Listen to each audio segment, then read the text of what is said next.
નમસ્કાર ગુજરાત। આજના મુખ્ય સમાચારની અંદર એક સાથે 3 સિસ્ટમ સક્રિય, પીએમ કિસાન યોજનામાં ફેરફાર, દેવામાફી અંગે ફેસલો, લીલો દુષ્કાળ જાહેર, ખેડૂતોને વીઘા દીઠ 20,000 રૂપિયાની સહાય, યુવાનોને મળશે 6,000 રૂપિયાની સહાય, બજેટમાં મહિલાઓને મળશે મોટી ભેટ, સાવધાન ખેડૂતો મોટી ચેતવણી, ફાસ્ટેગ ભૂતકાળ બની જશે, 7 રૂપિયામાં મેળવો 5,000 રૂપિયાનું પેન્શન, જનધન ખાતા ધારકો માટે ખુશખબર, 15 વર્ષ જૂના વાહનો થશે હવે ભંગાર, સોના ચાંદીના તાજા ભાવ અને આજના સૌથી મોટા ખેડૂત સમાચાર। મિત્રો, દરેક સમાચાર દરેક માહિતી જણાવવું એ પહેલા ગુજરાતના જે પણ મિત્રો ચેનલ પર જો નવા આવ્યા છે મિત્રોને ખાસ વિનંતી છે કે ચેનલને સબસ્ક્રાઇબ કરવાનું ભૂલતા નહીં, સાથે આજનો આ વિડીયો છે તેને અંત સુધી જોતા રહેજો। મિત્રો, અત્યારના તાજા અને હવામાન સમાચાર ઉપર એક નજર કરીએ તો એક સાથે 3 સિસ્ટમ સક્રિય, ગુજરાતમાં વરસાદની એક સાથે 3 સિસ્ટમ સક્રિય થઈ ગઈ છે મિત્રો। તેથી દક્ષિણ ગુજરાત અને સૌરાષ્ટ્રમાં ભારેથી અતિ ભારે વરસાદની આગાહી કરવામાં આવી છે। તે દરમિયાન માછીમારોને 5 દિવસ દરિયો ન ખેડવા સૂચના મળી છે। ત્યારે આજે દ્વારકા, પોરબંદર, જૂનાગઢ, રાજકોટ, પંચમહાલ, સુરત, નવસારી, દમણ અને દાદરાનગર હવેલીમાં વરસાદનું ઓરેન્જ એલર્ટ જાહેર કરવામાં આવ્યું છે, તો બાકીના જિલ્લાઓમાં યલો એલર્ટ પણ જાહેર કરવામાં આવ્યું છે। બીજી તરફ ગીર સોમનાથ જિલ્લામાં મેઘરાજા જોરદાર વરસ્યા છે। આ સિઝનમાં પહેલીવાર ગીર સોમનાથમાં નદી અને નાળાઓ છલકાયા છે। સાથે જો મિત્રો વાત કરીએ તો અનેક જિલ્લાઓમાં એનડીઆરએફની ટીમ તૈનાત, અતિભારે વરસાદની આગાહી વચ્ચે અનેક જિલ્લાઓમાં એનડીઆરએફની ટીમ તૈનાત કરવામાં આવી છે। વડોદરા, નર્મદા, કચ્છ, રાજકોટ, વલસાડ, દ્વારકામાં એનડીઆરએફની ટીમો તૈનાત કરી દેવામાં આવી છે। આ ઉપરાંત જૂનાગઢ, ભાવનગર, અમરેલી, સુરત, ગીર સોમનાથમાં તૈનાત કરવામાં આવી છે એનડીઆરએફની ટીમો।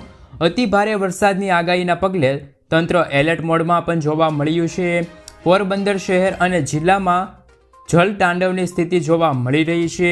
ચારે તરફ પાણી જોવા મળી રહ્યું છે, જેમના કારણે એનડીઆરએફની ટીમ તૈનાત કરી દેવામાં આવી છે। મિત્રો, આગળના સમાચારની અંદર વાત કરીએ તો પીએમ કિસાન યોજનામાં ફેરફાર, પ્રધાનમંત્રી કિસાન સન્માન નિધિ યોજનાના લાભાર્થીઓ માટે સૌથી મોટા સમાચાર। 17મા હપ્તા પછી 18મા હપ્તાની રાહ જોઈ રહેલા લગભગ 9 કરોડ ખેડૂતોને જલ્દી સારા સમાચાર મળી શકે છે।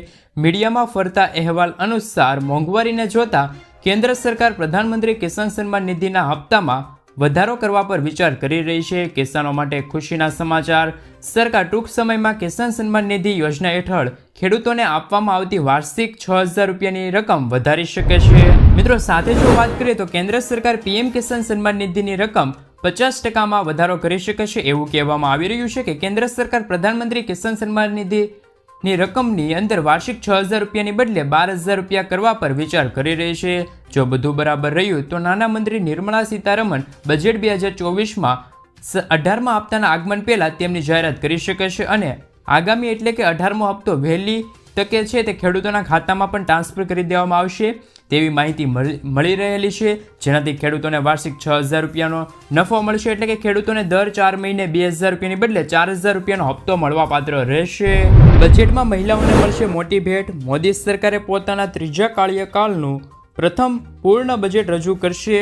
બજેટ 23 જુલાઈના રોજ રજૂ થવાનું છે। આશા વ્યક્ત કરવામાં આવી છે કે મહિલાઓ માટે મોદી સરકાર ખાસ જાહેરાત કરી શકે છે। સરકાર દેશમાં મહિલાઓ માટે મધ્યપ્રદેશની જેમ લાડલી બહેન યોજના લાવી શકે છે।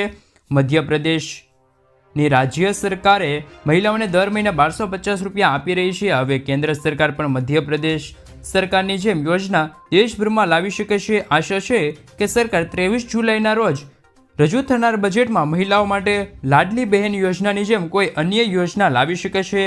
સરકાર બજેટમાં કિસાનો, યુવાનો, મહિલાઓ માટે મોટી જાહેરાત કરી શકે છે।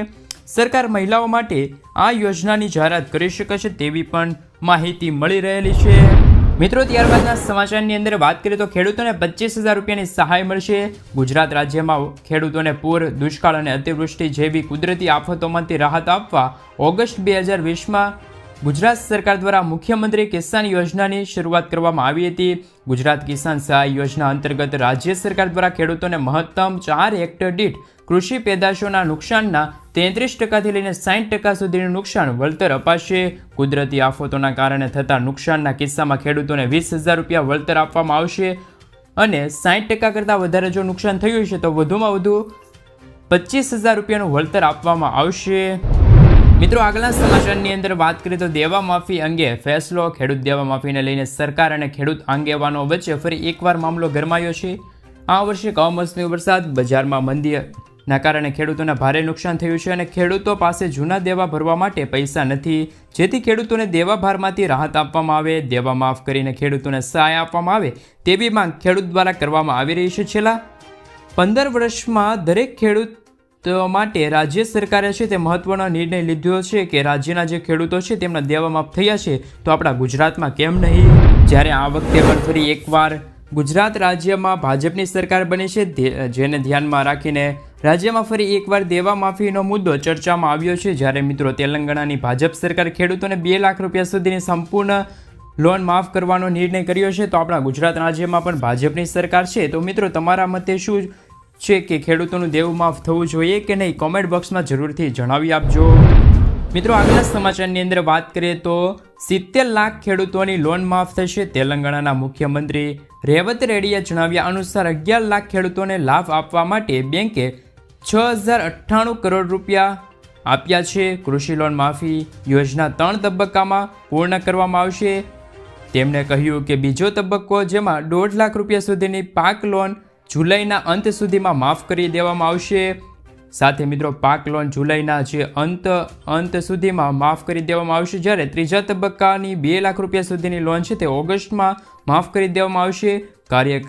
કાર્યક્રમમાં મુખ્યમંત્રીએ કહ્યું હતું કે 31,000 કરોડ રૂપિયાની લોન માફી યોજના 3 તબક્કામાં લાગુ કરવામાં આવશે અને તે ઓગસ્ટ સુધીમાં પૂર્ણ થઈ જશે. મિત્રો આગળના સમાચારની અંદર વાત કરીએ તો ખેડૂતો માટે વધુ એક યોજના અમલમાં મુકાઈ છે. ગુજરાતના ખેડૂતો માટે વધુ એક યોજના અમલમાં મુકાઈ છે. સામે આવેલી માહિતી અનુસાર બાગાયતી પાકોના સંગ્રહ માટે 5,000 મેટ્રિક ટન મોટા અને 10,000 મેટ્રિક ટન ક્ષમતા કોલ્ડ સ્ટોરેજ ઊભા કરવા માટે રાજ્ય સરકારે 50% સહાય આપશે. નવી યોજના અંતર્ગત ખેડૂતોને એકમ દીઠ મહત્તમ છે તે 379 લાખ રૂપિયાની સહાય મળશે, જે ક્રેડિટ લિંક બેંક સબસિડી તરીકે ચૂકવવામાં આવશે. મિત્રો ત્યારબાદના સમાચારની અંદર વાત કરીએ તો લીલો દુષ્કાળ જાહેર થયો છે. હવામાન વિભાગની આગાહીના પગલે હાલ દક્ષિણ ગુજરાત અને સૌરાષ્ટ્રના મોટાભાગના વિસ્તારોમાં ધોધમાર વરસાદ પડી રહ્યો છે, જેના કારણે ચોમાસું પાકને ભારે નુકસાન થયું છે. ખેડૂતોને ચોમાસું વર્ષ દક્ષિણ ગુજરાત અને સૌરાષ્ટ્રના મોટાભાગના વિસ્તારોમાં કપાસ પાકને ભારે નુકસાન થયું છે, જેથી સરકારે આ બધા વિસ્તારમાં લીલો દુષ્કાળ જાહેર કર્યો છે અને પાક નુકસાન અંગે મહત્વના સમાચાર આપ્યા છે કે ખેડૂતોને છે તે સહાય ચૂકવવામાં આવશે તેવી ખેડૂતો દ્વારા માંગ પણ કરવામાં આવી રહી છે.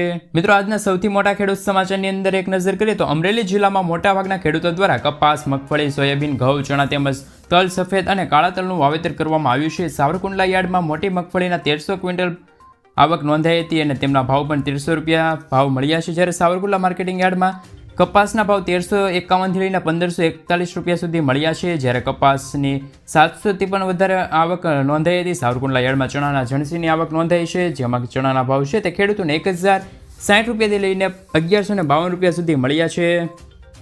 યુવાનોને મળશે દર મહિને 6,000 થી લઈને 10,000 રૂપિયાની સહાય. મહારાષ્ટ્રમાં યુવાનોને મહિને 6 થી 10,000 રૂપિયા મળશે. લાડલી બહેન યોજના બાદ મહારાષ્ટ્રમાં લાડલા ભાઈ યોજના શરૂ કરવામાં આવી છે. આ યોજના અંતર્ગત 12 ધોરણ પાસ કરનાર વિદ્યાર્થીઓને દર મહિને 6,000 રૂપિયા અપાશે. મહારાષ્ટ્ર સરકારે આ યોજના હેઠળ ડિપ્લોમા કરી રહેલા વિદ્યાર્થીઓને 8,000 રૂપિયા અને ગ્રેજ્યુએશન કરનાર વિદ્યાર્થીઓને 10,000 રૂપિયા આપવાની જાહેરાત કરી છે. આગળના સમાચારની અંદર વાત કરીએ મિત્રો તો ફાસ્ટેગ નિયમ બદલાયા તો ડબલ ટેક્સ આપવો પડશે. હવે national highway authority of India એ નવો નિયમ લાગુ કર્યો છે. આ અંતર્ગત જેમના વાહનોમાં ફાસ્ટેગ નથી લગાવેલો તેમની પાસેથી હવે ડબલ ટોલ ટેક્સ વસૂલવામાં આવશે. સૂચનામાં કહેવામાં આવ્યું છે કે આગળના કાચ પર ફાસ્ટેગ લગાવવાથી ટોલ પ્લાઝા પર બિનજરૂરી વિલંબ થાય છે, જેમના કારણે લાઇનમાં ઊભેલા અન્ય વાહનોને મુશ્કેલ પડે છે, જેના કારણે આ નિર્ણય લેવામાં આવ્યો છે. મિત્રો ખેડૂતોને આ કાર્ડ ઉપર મળશે ઘર બેઠા લોન. કિસાન ક્રેડિટ કાર્ડ ખેડૂતો દ્વારા 3 લાખ રૂપિયા સુધીની ગેરંટી ફ્રી લોન મળે છે. આ રકમ પર સરકાર ખેડૂતો પાસેથી 4% વ્યાજ વસૂલે છે. આ યોજના ભારતીય રિઝર્વ બેંક દ્વારા સહયોગથી શરૂ કરવામાં આવી છે. ભારતમાં ખેતી કરનાર કોઈ પણ વ્યક્તિ આ યોજના માટે અરજી કરી શકે છે. આમાં તમામ પ્રકારના ખેડૂતોનો સમાવેશ થાય છે. આ યોજનાનો લાભ લેવા માટે તમારી ઉંમર 18 વર્ષથી 75 વર્ષ વચ્ચેની હોવી જોઈએ. બીજી બાજુ જો લોન ચૂકવવાની વાત કરીએ તો આ સમયગાળો બેંકના હિસાબે નક્કી કરવામાં આવે છે. સામાન્ય રીતે તેમની અવધિ 5 વર્ષ સુધીની હોય છે. મિત્રો ત્યારબાદના સમાચારની અંદર વાત કરીએ તો 7 રૂપિયામાં મેળવો 5,000 રૂપિયાનું પેન્શન. જો કોઈ વ્યક્તિ 18 વર્ષની ઉંમર ઉંમરે જે અટલ પેન્શન યોજનામાં રોકાણ કરે છે તો તેમને દરરોજના 7 રૂપિયા એટલે કે મહિને 210 રૂપિયા રોકાણ કરવું પડશે. ત્યાર પછી તેમને વૃદ્ધાવસ્થામાં 5,000 રૂપિયા પેન્શન મળે છે. જ્યારે 1,000 રૂપિયાનું પેન્શન મેળવવા માગે તો તેને દર મહિને 42,000 રૂપિયાનું રોકાણ કરવું પડશે. જનધન ખાતું ખોલાવવા પર ફાયદા થશે. જો તમારું બેંક એકાઉન્ટ છે તો તે તમે પછી છે તેને જનધન ખાતામાં ટ્રાન્સફર કરી શકો છો. આ માટે તમારે બેંક શાખામાં જવું પડશે અને રૂપે કાર્ડ માટે અરજી કરવાની રહેશે. તમે ફોર્મ ભર્યા પછી તમારું બેંક એકાઉન્ટ છે તે જનધન ખાતામાં ટ્રાન્સફર થઈ જશે. તેમાં ઘણા બધા ફાયદાઓ છે, તેમના વિશે વાત કરીએ તો 6 મહિના પછી ઓવરડ્રાફ્ટ સુવિધા મળે છે. 2 લાખ રૂપિયા સુધીનો ઇન્સ્યોરન્સ વીમો મળે છે. 30,000 રૂપિયા સુધીનું લાઈફ કવચ જે પાત્રતાની શરત પૂર્ણ કરવાના આધારે લાભાર્થીના મૃત્યુ પર મળે છે. ડિપોઝિટ પર વ્યાજ મળે છે. એકાઉન્ટ સાથે નિઃશુલ્ક મોબાઈલ બેન્કિંગ સુવિધા પણ પ્રદાન કરે છે. મિત્રો, 15 વર્ષ જૂના વાહનો થશે હવે ભંગાર. 15 વર્ષથી વધુ જૂના વાહનો ભંગાર થવાને લઈને મહત્વના સમાચાર આવી રહ્યા છે. નીતિન ગડકરીએ કહ્યું કે આ વાહનો પર પ્રતિબંધ છે. તમે કોઈના કોઈ પાસે સાંભળ્યું હશે કે 15 વર્ષ જૂના વાહનો પર પ્રતિબંધ છે. જોકે ટ્રાન્સપોર્ટ અને હાઈવે મિનિસ્ટર નીતિન ગડકરીએ લોકસભામાં આ વાતને નકારી કાઢતા કહ્યું હતું કે આ વાત સાચી નથી. 15 વર્ષ જૂના વાહનો પર પ્રતિબંધ નથી. તે માત્ર દિલ્હી NCR પ્રદૂષણના કારણે સુપ્રીમ કોર્ટે 10 વર્ષ ડીઝલ અને 15 વર્ષ પેટ્રોલવાળા જૂના વાહનો છે તેમના પર પ્રતિબંધ મૂક્યો છે. મિત્રો, PM આવાસ યોજનાને લઈને આવ્યા છે મહત્વના સમાચાર. કેન્દ્ર સરકારે ઘરનું ઘર યોજના અંગે માસ્ટર પ્લાન તૈયાર કર્યો છે. આવાસ અને શહેરી બાબતમાં એક મહત્વના સમાચાર આવ્યા છે કે આવતા મહિને આજે રજૂ થનાર જે બજેટ સત્ર છે તેમાં આર્થિક રીતે નબળા વર્ગ અને નિમ્ન આવક જૂથ અને મધ્યમ આવક જૂથવાળા માટે તેમને પોસાય તેવા આવાસ યોજનામાં ફેરફાર કરવામાં આવશે. PMAY હેઠળ છે તે વધારે 1 કરોડ મકાનો બનાવવામાં આવી રહ્યા છે. ટાંકો બનાવવા માટે મળશે 75,000 રૂપિયાની સહાય. ખેડૂતોને પાણીનો સંગ્રહ કરવા માટે મોટો ટાંકો બનાવવા સરકાર તરફથી 50,000થી લઈને 75,000 રૂપિયા સુધીની આર્થિક સહાય આપવામાં આવે છે. જેમાં સામાન્ય જાતિના ખેડૂતોને કુલ ખર્ચના 50% અથવા તો 50,000 રૂપિયાની સહાય, જનજાતિના ખેડૂતોને 75% અથવા તો 75,000 રૂપિયાની સહાય આપવામાં આવે છે. જ્યારે આ યોજના માટે તમારે ખેતીવાડી વેબસાઇટ પર જઈને